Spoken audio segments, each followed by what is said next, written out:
Hello there, this week sees the launch of the final content patch of Dragonflight, patch 10.27 aka Dark Heart. Unlike most minor patches, this patch is getting a staged release, with a bunch of storyline content launching this week, but the biggest and most anticipated feature, Remix Mists of Pandaria, not launching for just over another week. It's getting a global launch on May the 16th. So let's first dive into what we can expect to get this week with a quick survival guide. The title of the patch, Dark Heart, comes from the main campaign Questline. This questline hasn't been tested on the PTR, so we don't know very much about it, but the questline is going to act as a prologue for the War Within expansion. This is in fact the first time we've ever had an in-game prologue for an upcoming expansion, and in many ways this will mark the real start of the War Within. In previous expansions, any pre-launch setup has tended to take place outside of the game, either in books, cinematics or other publicity. The problem with this, of course, is that not everyone pays attention to the stuff going on outside the game, and this has led to some fairly confusing launches story-wise. And even for those of us who do follow the stuff outside the game, at the end of the day, this is a video game, and I'm a lot happier that we're getting to experience the story set up through gameplay. For the War Within, all we've had so far was the BlizzCon launch cinematic and the Illyria trailer, which has set up a few of the key characters we can expect to encounter in the expansion. And I'm hopeful that this storyline will kick off the process of telling us why these characters are coming together and giving us the first glimpse of the threat that we're likely to face this time around. Now do be warned that if you have been avoiding the publicity, the next section of this video is going to have some mild story spoilers and speculation. The previous cinematic ended with a first look at a completely updated Xal'atath, and it doesn't take a lot of deep insight to realise that our favourite Naifu is about to make a return. While Xal'atath didn't get a lot of screen time in her last encounter back in Battle for Azeroth, her combination of ambiguous motives and sass nevertheless captured many players' imaginations in an expansion whose overall story was very much one that you either loved or hated, and it's fair to say that this is a highly anticipated return. We don't know for sure that she will be in this questline, but I personally think it's a fairly safe bet that she will. On the PTR, there have been updates to both the Void Elf starting area to Logris Rift and Legion's Dalaran, and if you've been following the alpha coverage, you'll probably be able to guess where that might lead, but I will say no more on that subject here. Speaking for myself, I'm desperately hoping they continue to maintain Xal'atath's very ambiguous nature. I think she'll be a much more interesting character if we're kept guessing not only about her ultimate motives, but also if she's really a friend or foe, or perhaps even both. Historically, expansion protagonists have tended to be pretty black and white, shouty bad guys, so the precedent suggests that this is an unlikely path for Blizzard to take, but I'm going to hold out hope until it's completely dashed. This isn't the only storyline content we're going to be getting. Sins of the Sisters is a new Night Elf storyline set in Bel'Ameth, where we help someone deal with the consequences of some of the Night Elves having defected to the Primalists. One hidden gem in the new patch is that we're finally getting to see the cool new harbour area over in Bel'Ameth being put into use, with a new boat linking it with the Worgen area in Gilneas. There's a bunch of cool dialogue options on the new boat, so it's well worth taking a trip if you're a lore fan. Hopefully in future we'll see this area being put to more use. Boats to Kalimdor and Stormwind would be pretty cool, for example. I'd also love to see a portal being added to the Stormwind portal room for Gilneas, but honestly I think we'd have had that by now if Blizzard were open to that idea. Another hidden gem is a quest line where Scalecommander Emberthall will enlist your help to choose a Visage form for her. This quest line has a little bit of a twist to it, so it's going to be well worth a look when it goes live. One very welcome return to Dragonflight was the Heritage armor sets, and this patch continues that trend with new Draenai and Troll Heritage armor sets and associated quest lines. Again, we don't know anything about the quest lines, but I do understand that the developer who has led the Draenai quest line is a bit of a Draenai fan, so I have high hopes for something interesting for what is one of my favourite races.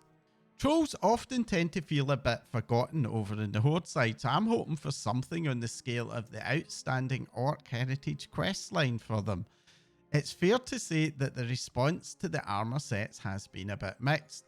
The Draenai set is based on the original Burning Crusade publicity art for the Draenai, but for me it doesn't really fit in with the in-game Draenai look. Don't get me wrong, these sets are very well executed, but just not entirely to my taste. I'm not a major troll fan, but I do really like the troll armour set overall, although I'm not a huge fan of the mask headpiece. But what about you? Are you a Draenai or troll fan? What do you think of the heritage sets? Let me know in the comments down below. Overall, the week 1 content for the patch is very story heavy, and there's not much in terms of repeatable in-game content. That's not to say there's nothing new for folks who don't follow the story though. Mythic Plus fans will likely appreciate the updates to the pre-made group finder, where it's now possible to filter by available roles, leaders Mythic Plus rating, specific dungeons and more. You can also now see the classes of group members, and groups you get decline from will be coloured red so that you don't end up repeat signing up to them. While the changes are focused on Mythic Plus, those which are relevant to other dungeons will also be made available in the group finder. This isn't the only nice little UI tweak. There's also a new auction house filter to limit to specific expansion items, and for the trading post, mount categories are now being shown on their item details. The star of the show when it comes to user interface updates though is the new Hunter Pet Stable update. The window is now significantly larger and benefits from a range of quality of life improvements, including favourites, a search function and the ability to rename and release pets directly from the UI. For Beast Mastery, the second pet companion now has its own dedicated slot, making it easier to see which pet will be summoned. The trend in Dragonflight towards updating in-game holidays is also continuing. There's a bunch of new rewards that have been data mined which match the theming of the Midsummer Fire Festival event, so it does look like that's getting a bit of an update. Also, according to the roadmap, we can expect a brand new holiday event in this patch. There's no sign of this on the PTR at the moment, so it does remain quite the mystery. There have been a bunch of summer holiday and pride themed cosmetics which have been data mined, and these might be related to this event, but equally they could just be for the trading posts, so who knows? If you've never got around to maxing out your Dragonflight Renown, or if you're a returning player, then I may have a little bit of good news for you. The Renown requirements to access much of the max level Dragonflight storyline content has been removed. This will help to make completing the story both easier and faster than it has been up until now. I personally don't think that the Renown gating worked at all well in Dragonflight. In particular, the storyline around restoring Tyr was, in my opinion, rendered almost incoherent by its glacial pacing. Hopefully this is something that the WoW team can learn from as they move into the next expansion. Another Dragonflight trend that is continuing is new character customizations. While there hasn't been any major overhauls, almost every patch has added a few extra things, and this time it's the turn of Tiran humans with 6 new hair colours to choose from. Well, that's all the week 1 content, but what about Remix? Remix Mists of Pandaria, aka Time Running, launches globally on Thursday, May the 16th at 7 PM Central European Summer Time and 10 AM Pacific Daylight Time. If you've been hiding under a rock, Remix is a limited time event focused on leveling up new characters from 10 to 70, entirely within the Mists of Pandaria expansion. I'm going to put a link to my full preview video for this feature on screen now. But this event has a ton of cool rewards, and if you're looking for something a little bit different to round out the end of the expansion, this may well be for you.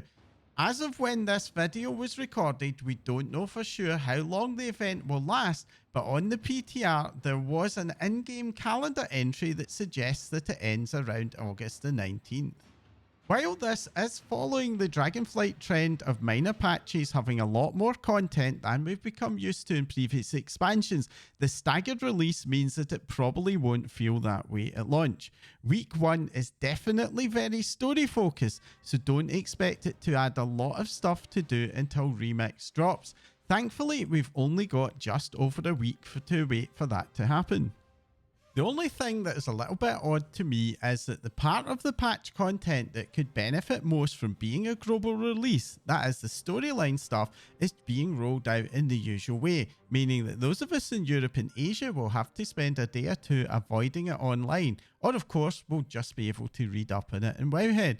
With Remix having been tested on the PTR, we basically know most things about it already, and unless Blizzard has some surprises up their sleeve, which honestly I doubt will be the case, it really feels like the dev team have been a bit back to front in their decision making about what and what not to launch globally. Hopefully this is just them taking the opportunity to test the waters on a global release, so perhaps we will see global releases of story content in the future. We can keep our fingers crossed. If you have enjoyed this video, please do let me and the YouTube algorithm know by smashing that like button as hard as you can. And if you haven't already done it, please do hit the subscribe button and the bell icon to get notified whenever a new video goes live. Subscribing is by far the best way to support channels like mine, and there's going to be a ton more content like this coming soon as the march towards the launch of The War Within continues apace. That's all for now. I'll be back soon.